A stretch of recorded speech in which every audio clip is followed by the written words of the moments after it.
yang mengacaukan persatuan negara, mengancam keamanan negara, membuka pintu fitnah, penjarahan, dan lain-lain. Demi Allah, mereka yang bergerak dengan nama Islam sama sekali tidak mewakili ajaran Islam yang mulia ini.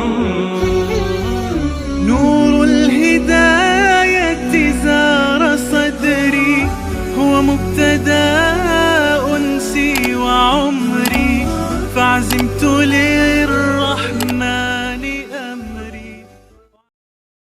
Wahai para kaum muslimin, sadarilah bahwa cacian, kritikan di muka umum dan makian kita terhadap penguasa sungguh hanya akan memperburuk keadaan.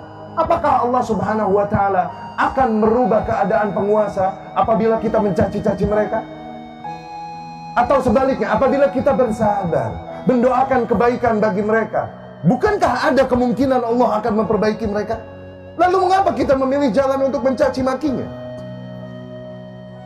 Apabila kita mencaci maki penguasa, apakah pahala yang kita dapatkan atau dosa? Sebaliknya, apabila kita mendoakan kebaikan bagi penguasa, pahala yang kita dapatkan atau dosa? Maka seorang yang berakal sehat tidak akan memilih jalan untuk mencaci maki penguasa yang ada. Apakah seorang mukmin akan mencaci dan memaki apa yang Allah takdirkan atasnya ketika tidak sesuai dengan seleranya? Maka ikhwani rahimakumullah, dengan ini, di hari kemenangan ini, di hari fitrah ini, kami tegaskan bahwa kami ahlu sunnah berlepas diri dari mereka yang turun ke jalan dan mencaci memaki para penguasa dengan menyerukan takbir. Seraya menyerukan takbir, mereka mencaci dan memaki para penguasa. Tuhan mana yang mereka besarkan dengan takbir mereka? Dikarenakan sungguh Allah melarang tindakan mereka. Kami berlepas diri dan mengingkari mereka yang turun ke jalan mengaku membela Al-Quran, namun dengan itu mereka menggunakan kata-kata kotor, menjijikkan, dilemparkannya kepada para penguasa. Al-Quran yang mana yang mereka maksud, mereka bela? Jelas larangan di dalam Al-Quran. Perintah Allah Subhanahu wa ta'ala kepada Fir'aun, kepada Musa dan Harun alaihissalam, idhaba ila Fir'aun, pergilah kalian berdua, hampiri Fir'aun, penguasa yang ada pada kalian, hampiri.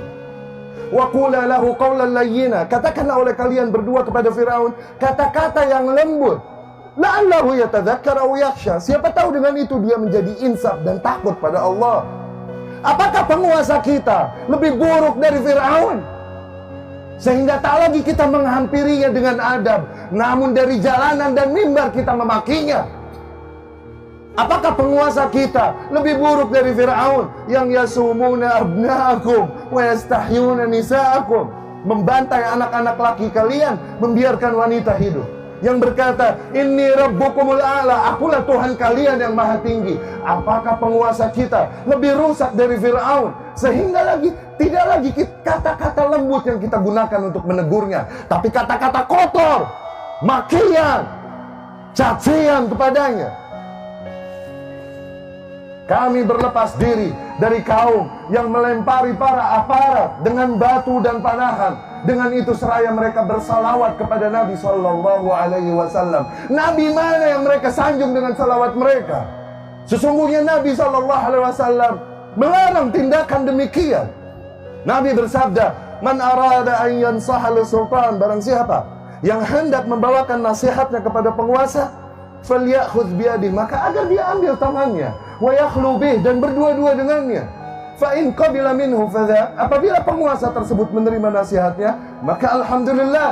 Wa illa, namun apabila penguasa tersebut tidak menerima nasihatnya, faqad adda alladhi ma alaih, maka ia telah menunaikan kewajibannya.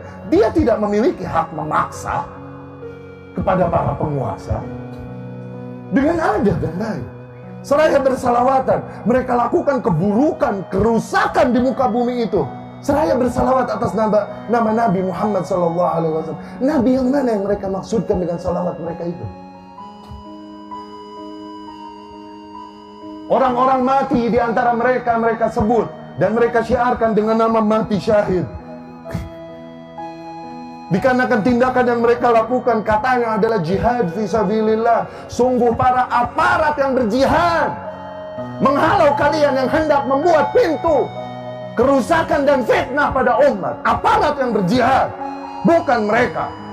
Adapun yang mati di antara mereka, sebagaimana Rasul katakan, man mata walaysa ala unuqihi bai'ah. Di sabda lain Rasul sallallahu alaihi wasallam bersabda, man kharaja min at-ta'ah, barang siapa yang membangkang kepada penguasa, kalaupun hanya sejengkal, summa mat, kemudian dia mati dalam keadaan itu, mata mitah jahiliyah, dia mati dalam keadaan bangkai jahiliyah. Syahid apa yang mereka maksudkan? Nabi mana yang mereka jadikan tuntunan untuk tindakan mereka? Di mana mereka dari anjuran Allah dan Rasulnya ini sallallahu alaihi wasallam? Ikhwati rahimakumullah, demi Allah banyak nilai yang ingin kami sampaikan, namun dikarenakan terbatasnya waktu, kondisi, maka kami cukupkan sekian. Terakhir kami pesankan sebuah pertanyaan, tanyakan ini pada diri kalian masing-masing. Tanyakan ini pada lubuk hati kalian yang paling dalam dan nurani kalian.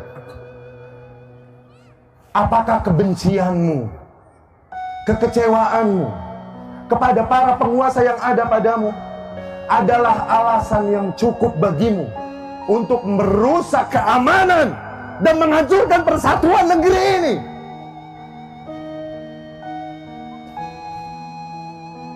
Apakah semua kebencianmu dan kekecewaanmu reason enough, adalah alasan yang cukup bagimu untuk ikut memberikan sumbangsih dalam tindakan-tindakan yang mengacaukan persatuan negara, mengancam keamanan negara, membuka pintu fitnah, penjarahan, dan lain-lain? Demi Allah, mereka yang bergerak dengan nama Islam sama sekali tidak mewakili ajaran Islam yang mulia ini. Apabila ada agama di muka bumi yang mengajarkan menyembah batu, menyembah ular, maka tak pantas mereka mengajarkan tindakan barbar demikian. Apalah lagi agama Islam yang mengajarkan untuk mengesahkan Allah subhanahu wa ta'ala tauhid, mengajarkan kita untuk mengikuti contoh semulia-mulianya Nabi, semulia-mulianya manusia, Nabi Muhammad sallallahu alaihi wasallam. Fa inna lil haqqi mararah na'lamuha. Sesungguhnya pada hak terdapat rasa pahit dan konsekuensi yang pahit yang kami ketahui. Namun hak tetaplah hak yang harus disampaikan. Sebagaimana Rasul sallallahu alaihi wasallam katakan, qulil haqqa walau kan murran. Katakanlah yang hak, kalaupun hal tersebut pahit. Pahit dikarenakan bertentangan dengan selera umumnya manusia. Pahit dikarenakan resiko yang pahit bagi orang-orang yang menyampaikannya. Tapi itu hak yang harus disampaikan. Dengan itu kami memohon pertolongan kepada Allah subhanahu wa ta'ala untuk menyampaikan kebenaran ini. Semoga dengan itu kami termasuk ke dalam Taifah Mansurah yang disabdakan oleh Rasulullah sallallahu alaihi wasallam, la tazalu ta'ifatun min ummati 'alal haqqi zahirin. Akan senantiasa ada satu kelompok di antara umatku yang senantiasa mereka menegaskan yang hak. La yadurruhum man khadalahum wala man khalafahum. Mereka tak gentar menghadapi orang-orang yang mengkhianati mereka dari golongan kaum muslimin, dan juga tak gentar menghadapi orang-orang yang menentang mereka dari golongan kafir.